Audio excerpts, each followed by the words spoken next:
All right, guys. Thank you for tuning in to another video. It is your girl, Patience. And today this video is going to be a little different because of a big situation that's going on. We're going to be able to relate that to the topic today, which, as you already know, we're covering the fourth cure for a lean purse. A lean purse just means that it have a purse with a little bitty money in it. A little bit of money. And we're trying to get a fat purse, right?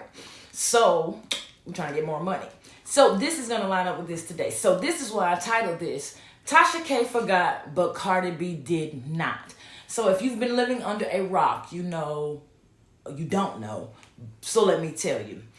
This big blogger, her name is Tasha K. She has like 1 million followers now. A lot of influence, right? She she does like celebrity gossip. So she puts out this celebrity gossip. And for some reason, she wanted Cardi B, I guess, on her channel just to gain some clout from it. So she kind of tried to sucker her in with this interview with this lady named Star Marie, who told all these crazy things allegedly about Cardi B. Okay, it got a lot of streams, a lot of revenues. Everybody know Cardi B is a big time artist. I think at this point in time, she was really getting into the mainstream, so she was really popular, a lot bigger as far as with her music and stuff. She was just blowing up. She was on everything. And so basically, this lady was trying to bait her in. Well, Cardi B didn't take the bait. She just was like, hey, stop talking about me. That's not true. Leave it alone. Now, mind you, this lady is like in her 20s at this point, like maybe her mid-20s at this point, and she's like a first-time mom. And to be honest, new to all of this fame and stuff and having to experience all that at the same time. I honestly could only imagine how that felt to have to try to experience all of these things, new to motherhood, new to like mainstream fame, all the work that's involved. Just a lot. Taking on one of those at a time is already a lot, right? And so I'm just like, that has to be a whole lot. So anyways, she reaches out in her DMs and says, hey, Tasha, this is not true from this person, please stop, basically. Tasha K does not stop. So she is like, hey, how about you come on to my show and you can debunk this stuff? And Cardi B's like, no, I don't want to come on your show. I'm not trying to do any of that. And I'm assuming that this has disturbed Tasha K in some form of fashion. So since that point, she has been making a lot of videos, making a lot of hellacious claims. A lot of disgusting things have been said. And she has built a platform primarily on the gossip that she has garnered in, or the support she's garnered in through gossiping about Cardi B. Now, I'm not about to sit here and act like that's the only person that she seems to talk about, because of all her videos, I'm not going to lie, she does talk about other people as well. However, this is the main person that she talks about. So I would say a lot of her videos have to do with Cardi B, as well as even some of her advertisements and things will mention Cardi B's name. So it's, again, a clout type of situation where it's like using this name or whatever is going to garner me more business, going to garner me more views. And either way it goes, this all is done just for the sake of being able to make some money. Now, I know you're like, how you know that? Well, she said it apparently in this court that she did all of this to Cardi B for the purpose of making some money. Now, all in addition to her doing this to make money, she basically chose someone who was, again, rich, famous as well, because one, again, the clout, and then two, she assumed she could afford the therapy. Now, that is not a reason to me to bully anyone or to harass anyone or to put out false claims about people. But that was her reasoning. I say all this to say this, and this is, again, why I titled this video this. Tasha K forgot, but Cardi B did not, because Cardi B is basically suing Tasha K and saying that, hey, I am suing you for defamation of character. I have lost money. I have lost deals. I have lost jobs. And the pain and suffering, I have gone through bouts of depression and extreme sadness. I've even gone to the point where I felt or where she felt like she wanted to possibly harm herself. And it's just gone to an extreme. Again, here's this woman who is young. She's in her 20s. Guys, in our 20s, come on. We're not the most mature person. We're not the smartest person. We are really just now starting to get a taste of what adulthood looks like. She's had a child. She's gotten married. She's blown up in the industry. It's a lot to take in. So she probably would have needed a therapist regardless, even without the extra stress that Tasha K has inevitably placed on her. I don't know if she dealt with any postpartum or anything like that, but that could have contributed to some of these feelings and things that she was experiencing. All I'm saying is that the lady is human. No matter what, she's still human. And she's okay. It's okay for her to feel. She's not a machine. So she's expressing these feelings and exposing these vulnerabilities. And I feel, honestly, I commend her for that, because most people would not do that. And yes, she has put off this persona that she is like this hard person. But she's still a human. So she still has feelings. So what I'm trying to say is she's saying that I lost this type of stuff. And so I am taking you now to the cleaners, apparently. But I'm taking you to court. And I want everything back that I feel like I lost.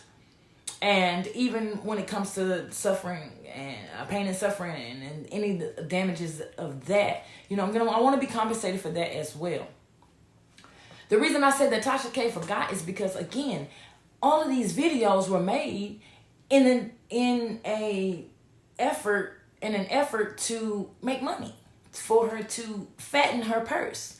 And in doing so, it became something else. It became a hate train. It became a malicious, just hate train.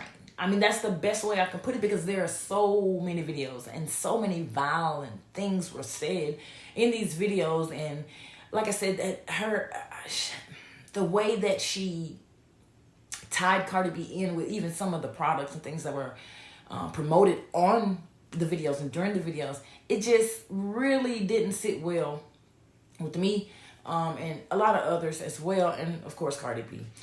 So she forgot that you have to get and accumulate the money. Yeah, true, but you forgot the fourth rule, which was to protect your earnings from loss.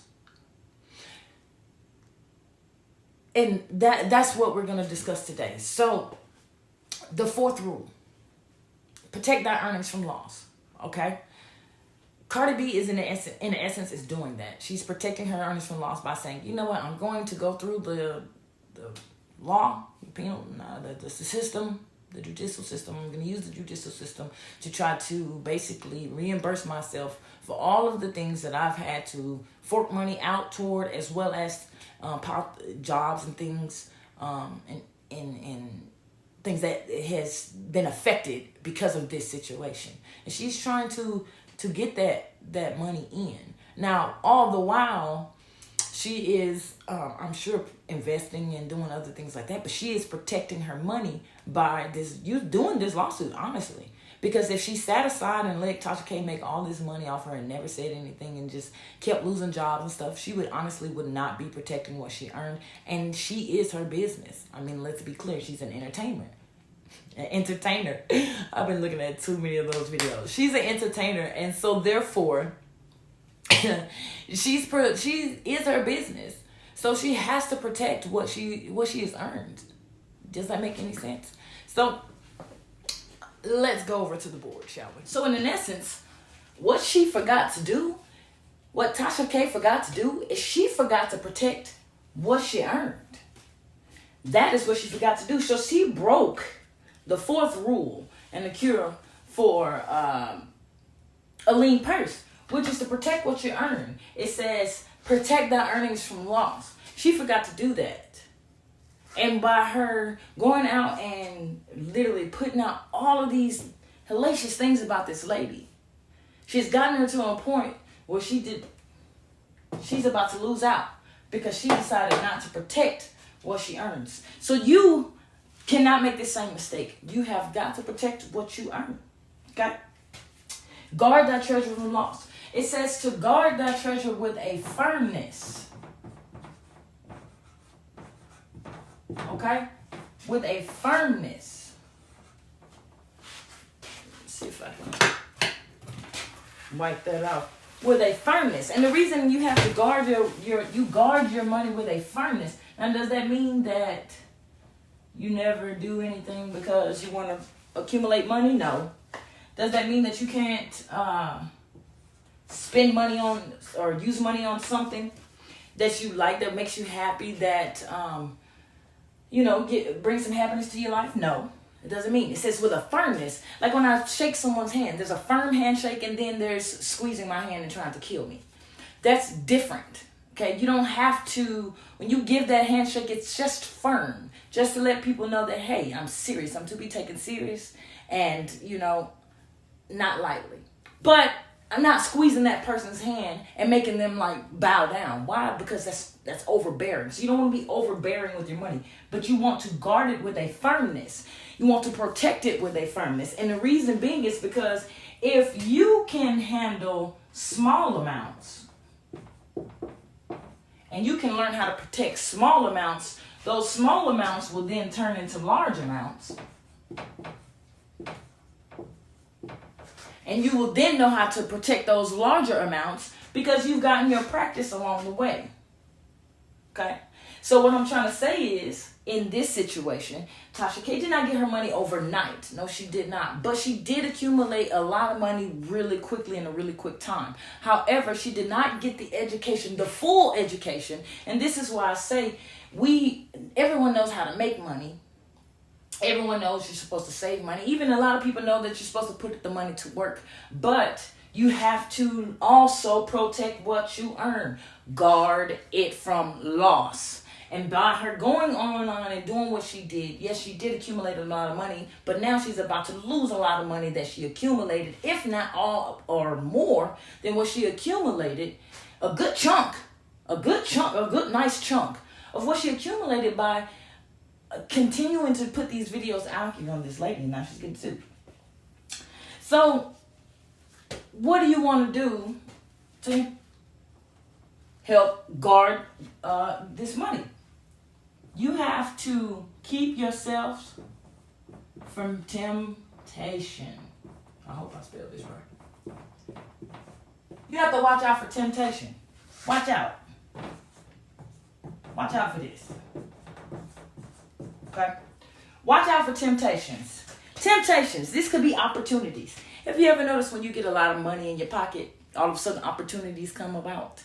Different things you can invest in, different things that you could possibly buy. You even see yourself making all this money and all, from buying this or starting this or investing in this product or that service. So you have to watch out for that. So I'm gonna put opportunities. A lot of opportunities. They can be tempting.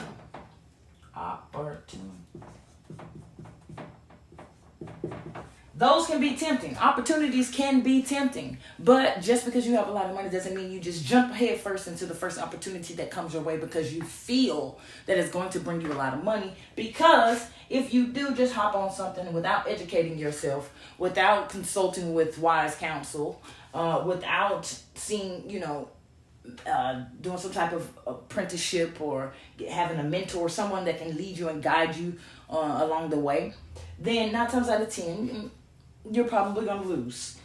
Friends and relatives, another temptation. Friends and family. Why are friends and family a temptation? Because when friends and family know that you have money, a lot of friends and family will either come up with an investment opportunity for you.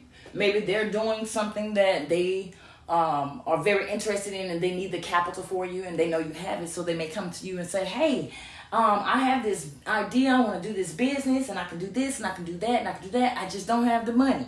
Will you help me out? Friends and family, some, not all, but some tend to do that. And so you have to watch out because that's a temptation where you may say, because this person is related to me, because this person is a friend of mine, then I'm going to invest in what it is that they're doing. Are they skilled in that area? Yes, no. Are they educated in that area? Those are things you want to ask questions about. So you have to learn how to get by that temptation. Now, I hope that you write it down, because I'm going to definitely erase some of this. All right. And then we're going to get into the next part. Just learn to be careful, like I said, with the temptations. And of course, there are other temptations outside of this, but these are just some of the big ones, okay? Okay. All right. So that's one thing. Now another one is security. How secure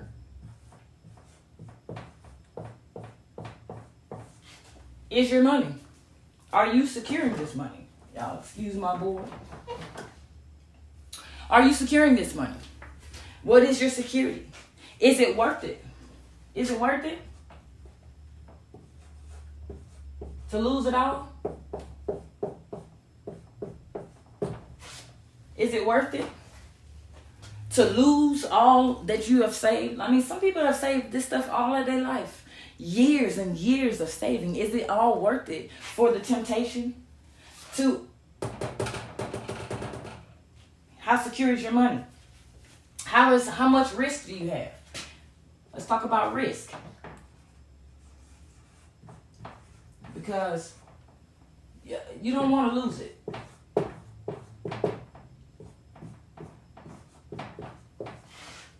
The risks. When your risk is high, the probability of loss is just as high. So that's why a lot of people, they won't even, they don't like the stock market. They don't like doing the cryptocurrencies and things like that. Their risk is high because they don't know how to trade those stocks. They don't know how to trade, trade options. They don't know about day trading. In fact, quick story, the first time I actually tried to day trade, I didn't know much about it either, but I knew that it sounded very appealing to me, and I knew I didn't know much about it. And so I knew that the risk of me losing my money was very high, but it did not stop me from putting a couple $100s in there, and it also did not stop me from losing it. Because that's exactly what happened. I lost my money within a couple hours because I did not have any education on it. My risk was super high. And my loss was very probable. And I lost that couple $100. Okay? So you want to educate yourself. Okay? Educate yourself. Again, I'm not saying that you always have to go to a formal school and get a formal education. But read articles about whatever it is that, that you're doing. Educate yourself. Educate yourself. You want to do this first. Educate yourself first. Before you make that investment. You want to educate yourself about whatever it is you may be deciding to invest in first. You want to educate yourself. So read up on it. Ask people about it. Why? Why you want to educate yourself? Because you want to assure yourself that your money is going to return to you. It's for assurance. You're assuring that your money is going to be reclaimed. Not just the money that you put in, your principal, but you're also going to get some interest off of it, hopefully. That's the name of the game. But if not, at the very least, you want to have assurance that you're able to actually get the money that you invested at least back out of it so that you have at least broken even. Because you don't want to take a loss, okay? Another thing is to, let me see, let me do this again.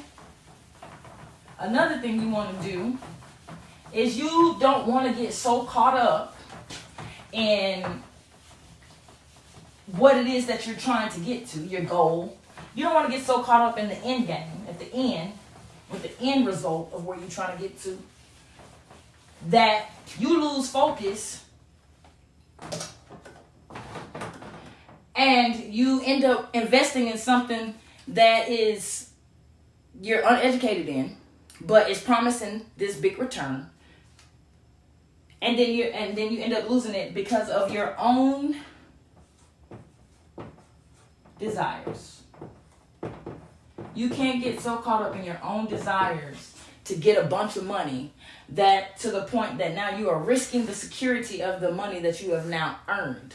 And that's what Tasha K did. She got so caught up in her own desires to be rich, her own desires to get money, because that's what she said. She said that she did these videos on this lady. She put out this information on this lady. She made up these stories. She lied about this lady and made videos, made content, all for the sake of making money. And because she continued to do that, after she's been sent 3 cease and desist letters, after she's been now sued, and now she's in trial, and they're saying she's not, and she said that she's pretty much doubling down. She's just own it, and not feeling any type of remorse. So she let her own desire to make money keep her from protecting what she earned, and so therefore she's losing it. Probable loss. So don't let your own desires get you in trouble. Loans.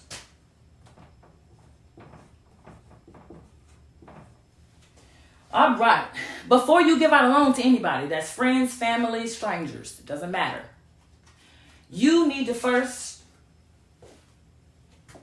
see if they have the actual ability to pay you back. And I know this sounds crazy. And I know to some, it sounds super simple and common sense. But common sense ain't always common.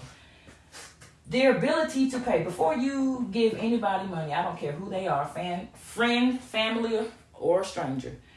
And it's a loan. In the process of it, or it's a loan. If you're going to give them a loan, you want to first see if they have the ability to pay you back. If they don't have the ability to pay you back, you're not protecting your money if you give that money back, because the probability of you losing it is high. The risk is high. The second thing you want to evaluate with that person is their reputation for paying stuff back. Because let's be clear, some people make money and they borrow money and they make money, but they just decide not to pay it back. So you want to check their reputation for repayment. Have you ever lent money to this person before? Have you ever, do you know someone who's lent money to this person before? Did they pay them back? Did they pay you back in the past? If the answer is no, you probably don't want to lend that money out if you're trying to get it back, unless you're just trying to give away some, additional funds you may have maybe in your blow money. Or if not, if the ability to pay, if they don't pay people back, the answer is probably no. If their reputation or if their ability to pay, if they don't have a job, or some way that they make funds, you're probably not going to get your money back. So that loan is going to be a gift. That reputation for payment thing. If they do not pay their people back, or they have a history of not paying people back, that loan is probably going to turn into a gift. And if you don't want your loan to turn into a gift, I hope that means something. No, that ain't it. That's the wrong sign. You don't want that loan to turn into a gift. Protect what you earn. Okay?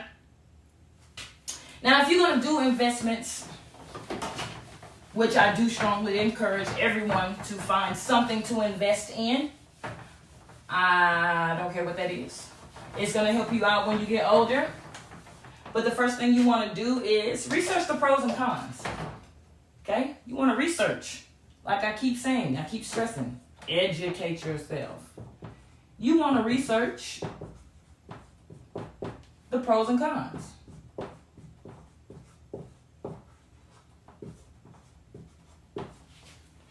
Research the pros and cons. Okay? See, especially if it's something that you're investing in, that for someone else to come to you and say, hey, this is what I do. If we put this money together, we can do this, and we'll make this in this amount of time. And XYZ. And it all sounds good in theory. So what you want to do is you want to go and actually research that topic, research that field, and you want to see what the pros is. The pros are this: you can make this amount of money. It doesn't normally take that much time. Maybe the capital is to get started is low. Maybe the overhead to keep it running is low. Check out the cons. Well, you could end up having to have a bunch of insurances that you may need. Maybe the startup capital is more than you think. Maybe the returns on the investment take longer than you expect, or longer than you would like for your money to be returned into you. Returned to you, excuse me. Check out the pros and cons. So you want to know that type of stuff before you give your money over. Again, protect what you earn. Protect your earnings from loss. Okay? Let me see. And then there's the overconfidence. Oh, this is a good one. And the reason I say this is a good one is because sometimes we get overconfident of our own abilities when it comes to certain things.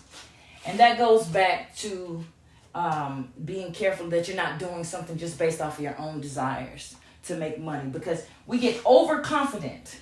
And we saw that. I've been watching this situation peel out since about 2018, I believe. 2018, maybe 2019, but I believe it was 2018 when it all first started. And this is a big factor that I saw as this situation, came to a head to where it is today, is the overconfidence. There was a lot of overconfidence in her own ability and her own desires to make money. So much that she totally disregarded, and I'm talking about Tasha K, totally disregarded that Cardi B had feelings, that she was a human being, that this stuff really does affect more than just her pockets with a therapy bill. But that's mental abuse, that's emotional abuse, and then on top of that, losing money. And not only is she affected, but that affects her child, that affects her relationship with her child, her relationship with her husband. I don't care what their relationship looks like, it nonetheless affected that. Relationships with her friends and family. It's a lot of people that were inevitably affected by Tasha K's doings. And it's, again, overconfidence in your own experience. The overconfidence in her own experience made her, of course, paired with a couple of things, pride, ego, and the desire to make money, is what basically tipped it over the edge and has her in court today. Okay? So, that overconfidence,